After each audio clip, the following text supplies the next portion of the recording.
आखिर क्यों स्वयं भगवान शिव को अदालत में होना पड़ा हाजिर? ऐसी आखिर क्या वजह थी?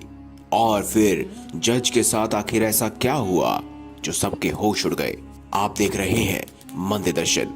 हमारे चैनल में आपका स्वागत है। अगर अभी तक आपने हमारे चैनल को सब्सक्राइब नहीं किया तो देर किस बात, चैनल को सब्सक्राइब करें और बेल आइकन जरूर दबाएं ताकि ऐसी ही खास लेटेस्ट अपडेटेड वीडियोस आपको जानने और सुनने को मिलती रहें।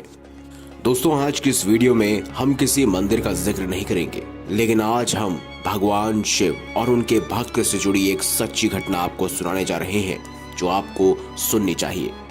दोस्तों, यूं तो आपने इंसानों को अदालत में जाते हुए सुना होगा, लेकिन क्या आपने भगवान शिव को अदालत में आते हुए कभी देखा है? नहीं ना।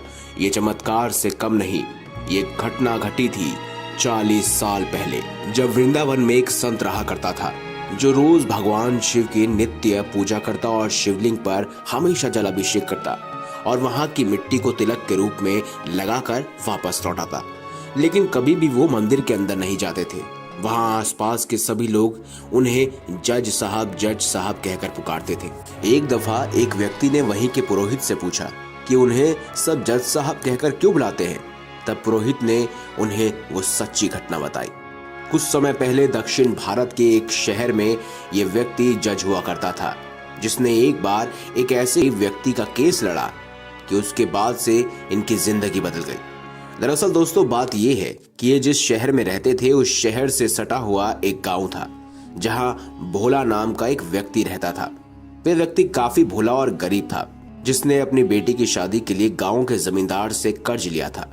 और जब भोला ने ब्याज सहित उन पैसों को चुकाने के लिए जमींदार के पास गया तो जमींदार ने उसे एक कागज में हस्ताक्षर करवा लिए। उसमें लिखा था कि भोला सारे पैसे ब्याज सहित चुका दिया है। जिसके बाद जमींदार ने कहा कि भोला, इस कागज को ध्यान से पढ़ लो। लेकिन भोला तो अनपढ़ था, इसीलिए उसने कहा, जो भी हो मेरे भोलेनाथ जाने।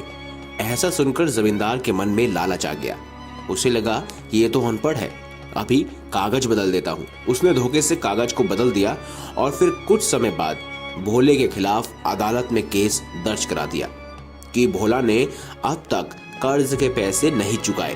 केस के दौरान जब भोला ने अपने बचाव के लिए वह कागज पेश किया तो जमींदार ने उसे भी बदल दिया। उसमें लिखा था कि भोला ने अब तक सारे पैसे नहीं चुकाए हैं। जिसके बाद जज ने उससे पूछा कि आपके पास कोई और सबूत है? तो उसने कहा कि नहीं, जब मैं पैसे दे रहा था तो वहां कोई मौजूद नहीं था सिवाय मेरे भोलेनाथ के। तब अदालत ने भोलेनाथ को अदालत में पेश होने की इच्छा जताई। अगली सुनवाई के दौरान अदालत में एक बूढ़ा व्यक्ति पहुंचा जिसने गले में रुद्राक्ष की माला पहनी हुई थी और उसने जज साहब से कहा, भोला बेकसूर है। जज ने सबूत मांगा तो बूढ़ा व्यक्ति का कहना था कि जमींदार के कमरे के तीसरे कवर्ट में फाइल नंबर 12 में भोला के बेकसूर होने के सबूत है। जब इसकी छानबीन की गई तो पता चला कि यह वाकई सच था। उस व्यक्ति का नाम भोलेनाथ था।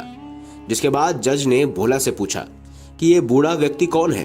तो भोला ने उसे सारी बात बताई। जिसके बाद जज सच्चाई सुनकर और सच्चाई को जानकर हक्का बक्का रह गया और पछतावे में आकर संत की जिंदगी जीने लगा। दोस्तों, जज को सबसे बड़ा पछतावा था कि साक्षात भोलेनाथ अदालत में आए थे और उनके सामने वो एक कुर्सी पर बैठा रहा। उन्हें पता ही नहीं चला कि यह साक्षात भोलेनाथ हैं।